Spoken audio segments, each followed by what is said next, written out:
નમસ્કાર, સ્વાગત છે તમારું આપણી YouTube channel mister Vijayan point એજ્યુકેશનમાં। તો પેન્શનરોનું 15 વર્ષનું સંપૂર્ણ પેન્શન પાછું મળશે।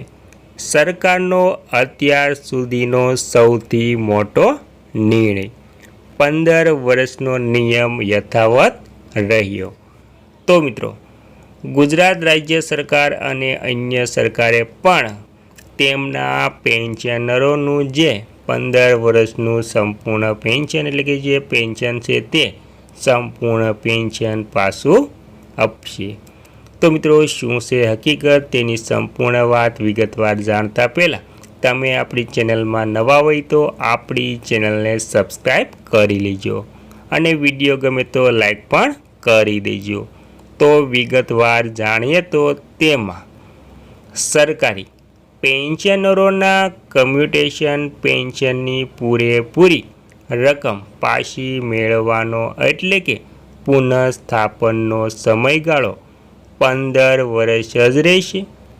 તાજેતરમાં 29 મે 2026ના રોજ દિલ્હી હાઈકોર્ટની ડિવિઝન બેન્ચે એક મહત્વપૂર્ણ ચુકાદામાં પેન્શનરોની એ માંગણી ફગાવી દીધી છે, જેમાં આ સમયગાળો ઘટાડીને 10-12 વર્ષ કરવાની વિનંતી કરવામાં આવી હતી। આ નિયમ અને તેની લગતી વિગતો આપણે જાણીએ તો તેમાં 15 વર્ષનો નિયમ કેમ યથાવત રહ્યો? તો મિત્રો, કોર્ટનો ચુકાદો દિલ્હી હાઈકોર્ટે જણાવ્યું હતું કે પેન્શન કોમ્યુટેશન એ કોઈ વ્યાપની લોન નથી, પરંતુ સામાજિક સુરક્ષા નીતિ અને જે એક્યુશિયલ ગણતરી પર આધારિત નિર્ણય છે।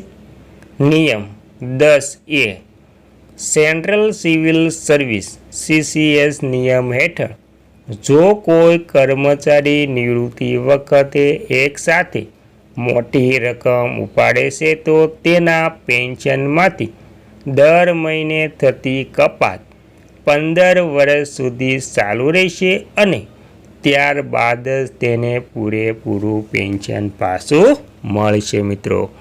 તો આવી રીતે 15 વર્ષનો જ રહેશે અને જે 29 મે 2026ના રોજ જે દિલ્હીમાં હાઈકોર્ટ બેન્ચે ચુકાદો આપ્યો હતો।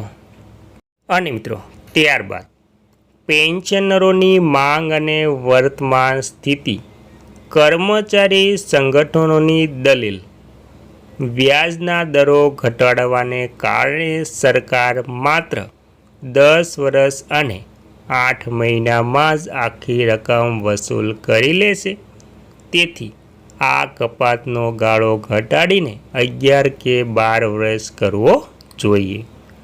8મો પગાર પંચ, કર્મચારી મંડળોએ 8મા પગાર પંચ સમક્ષ પણ આ પ્રસ્તાવ મૂક્યો છે કે કપાત 11 કે 12 વર્ષ બંધ કરીને પેન્શન પાછું પુનઃસ્થાપિત કરી દેવામાં આવે।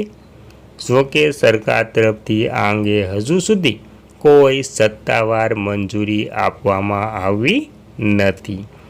ગુજરાત રાજ્યના કર્મચારીઓ, ગુજરાત સરકારના નિવૃત્ત કર્મચારીઓ અને મંડળો દ્વારા પણ ભૂતકાળમાં આ કપાતનો સમયગાળો ઘટાડવાનો રજૂઆત થઈ ચૂકી છે, પરંતુ નવો કોઈ સત્તાવાર ઠરાવ ન થાય ત્યાં સુધી નાણાં વિભાગનો પ્રવર્તમાન નિયમ મુજબ 15 વર્ષનો જ ગાળો લાગુ રહેશે મિત્રો। અને મહત્વની વાત કરીએ તો હાઈકોર્ટના ચુકાદાથી મળેલી એક નાની રાહત, જે પેન્શનરોએ અગાઉ કોર્ટમાંથી વચગાળાનો સ્ટે મેળવીને કપાત બંધ કરવી દીધી હતી, તેમની પાસેથી સરકાર બાકી નીકળતી રકમ એકસાથે વસૂલ નહીં કરે। આ રકમ જે રકમ છે હપ્તા સ્વરૂપે અથવા તો 15 વર્ષ પૂરા થયા પછી પણ કપાત લંબાવીને ધીમે ધીમે વસૂલવામાં આવશે મિત્રો।